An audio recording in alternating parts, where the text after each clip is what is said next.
So there's a lot of things that happen in this garage which I generally don't share, probably because it's not motorcycle related or because it's something that I don't think you'd be interested in, like fixing my garden whippersnipper, for example.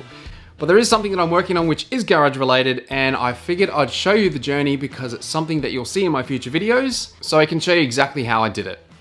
And stick around to the end because I'm going to show you what Crystal got done on her bike while she was here on the weekend. With some new projects starting, some new machines arriving, I'm trying to utilize as much space as I have. And I started a little shed extension on the side of my house a while ago. I poured the concrete, but then I put it on the back burner because I had some other things that just took priority. And then when I get round to it, I'll do the retaining brick wall as well as the walls and the garage door. And I'm going to give you a total cost breakdown a little bit later in the video. A lot of the materials that I'm using have been repurposed from something else, which is awesome because it's kept the cost down.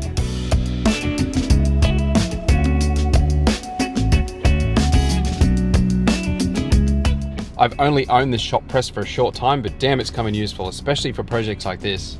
If you haven't seen the video where I'm showing you how to press form sheet metal, a really cool way using this shop press, check that out after this one.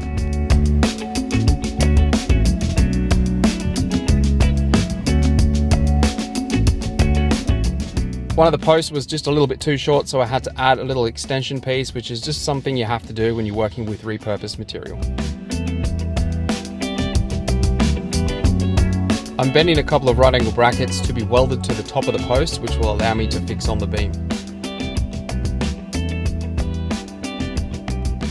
Using a hammer drill, I decided to dynabolt these posts down, and they're probably going to be right in the way where I'm going to put the block retaining wall, but it's going to be core filled, so I'll probably end up cutting these back and mounting the post to the top of that retaining wall at a later stage. But I can worry about that when I get to it.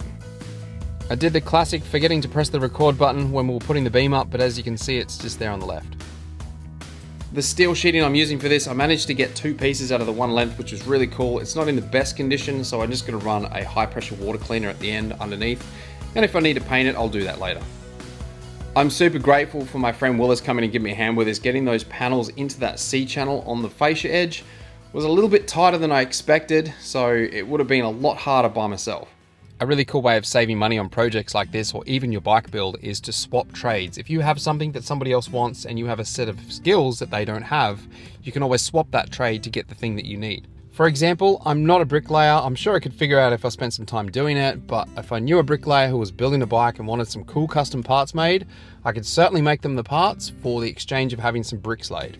In order to get the last few panels in, I had to prune the tree, and I went a little bit overboard, so now I've got a ton of stuff to take the dump.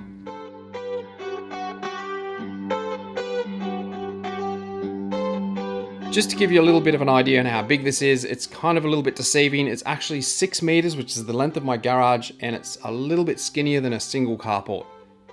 But I'm pretty stoked with how this has turned out because now I can bring my vapor blaster out here. I still have a little bit of brickwork to do, like a retaining wall. I'm going to put some walls on it, and there's probably going to be a garage door at the front as well as the back to have full access to my backyard. For the total cost of this, not including the roof sheeting because I already had that, as well as a lot of the hardware and the posts were repurposed from something else. Concrete I purchased about 12 months ago, including the driveway section, was $4,400. C section, which was mounted to the fascia, I had that folded up, that was $60. Beam, the timber beam, was $100. That's a total of $4,560. Not bad for gaining this much extra usable space, and once I fully close this in, it's going to be amazing. So Crystal and I got a ton of work done on her bike over the weekend. I'm not going to show you exactly what we did because I'm going to leave that for the video. But this is a pretty exciting part of the build because you start to see everything transforming and coming together. And if you want to see more of my videos, here's another couple you'll probably love as well.